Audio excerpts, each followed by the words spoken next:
No, you see, this is part of what I'm trying to indicate that, you see, I'm quite convinced, as were the presidents of Rwanda and the DRC when they signed an agreement, that you can't resolve the problem in the Eastern Congo by force of arms. You cannot. You can send in troops there, then people will die, but it will not solve the problem. So I'm very, very sorry to hear this thing that these people have died from South Africa and other African countries. It really is very important, and that's what I would say if I was asked.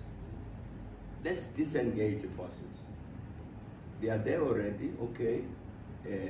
Let's disengage them so there's no possibility of clashing.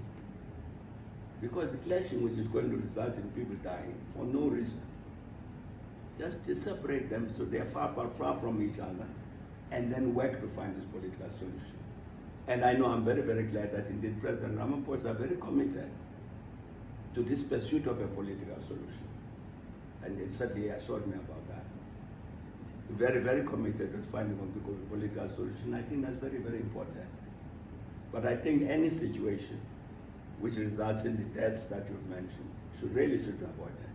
It's unnecessary. We're wasting people's lives for no reason.